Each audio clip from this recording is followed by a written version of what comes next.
Magandang buhay! Welcome na naman sa magandang journey ng aking buhay! Maagang gumising ngayon si Mi dahil syempre marami namang ganap sa buhay. Pumunta ako dito sa malapit na tindahan sa aming katabi at syempre bibili tayo ng ating mauulam sa araw na ito at buong araw na naman syempre tayo ay magbabanat na naman ng buto. Ayan, nakapamalengke na ako, diba? Ang bilis. Ang saya-saya mamili pagka umaga, laging bago ang paninda dito. At ito mga Mi, napansin ko nga naman nung ako'y naglalaban, nakita ko itong aming harapan ay kailangan na pala nating maglinis dito. Kailangan ko na magdamo-damo ba? Kasi tag-ulan na.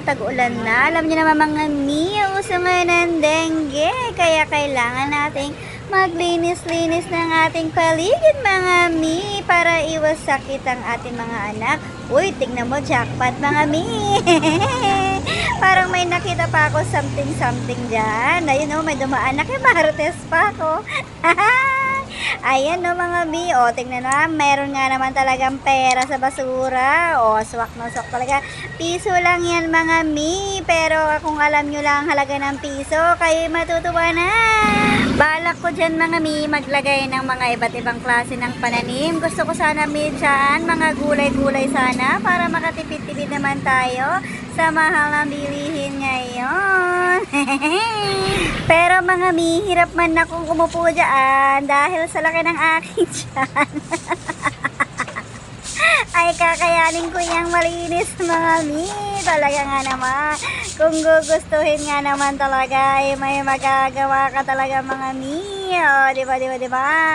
Magtsaga-tsaga lang dyan, magbunot tayo ng mga damo mga Mi. Pagka nakaisip na ako mga Mi nang ilalagay ko dyan na halaman, ay ipapakita ko rin sa inyo. Kasi mga Mi, dito sa amin, doon sa may agri, merong libreng papunla. Ayan na binibigay lang po sa amin dito, diba? Diba? Hindi na kami mahihirapan na magpunla. Bibigay na po nila sa amin, itatanim na lang po namin at antay na lang po yun na magbunga. Nung isang araw mga Mi, kaka-scroll ko lang po ng cellphone. Abay, ang gaganda ng mga nakikita ko, mga nagla-landscaping. Ay nako naman, kagaganda talaga ng kanilang mga garden. Mapabulaklak man yan mga Mi, mapagulay. Talaga napakagandang tignan. Lalo na yung mga pumipitas-pitas na sila ng mga bunga-bunga dyan, diba?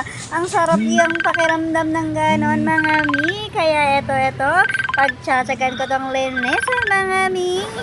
At mga Mi, flex ko lamang po yung aking binili na mini frying pan. Diba? Ang cute niyang tignan. Ngayon ay aking susubukan. Titingnan natin kung talagang maganda talaga ang pagkabilog nito. Itlog natin. Tayo ay maghahanda ng almusal ngayon mga Mi at tingnan natin kung effective ba talaga ito. Diba? Ayan, nag-crack na dyan ako ng itlog mga Mi. At yan ang lagi natin ginagawa mga nanay. Talaga nga naman uunahin muna talaga ang mga trabahong bahay kasi ang ating mga mata at isip napaka-flexible niyan. Hindi ka pa tapos dun sa isa, iniisip mo na kung ano pa susunod mong gagawin na isa pa. Diba? At eto nga mga Mi, ang terno ng aking mini frying pan, ang chansi na ginagamit ko.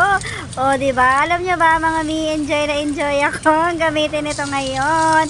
Ayan, ay true lalo nga naman. Talaga nga naman, kay ganda nga naman ang pagkabilog nito. Ayan, ayun talaga nga naman. Tawan-tuwa talaga ako, diba? May partner na ang aking chansi. Sa mga gamit kong ito ngayon mga Mi, pakiramdam ko ako'y nagbabahay-bahayan lang sa liit ng mga to. Pero Mi, ang saya-saya ko talaga dahil nagamit ko na siya. At totoo nga, legit na legit mga Mi, hindi ka talaga mahirapan. Mapapadali talaga ang buhay mo. Mapapadali mga Mi, ang ibig ko sabihin mapapabilis ang trabaho mo. Diba? Ayan na, nakaluto na ako mga Mi.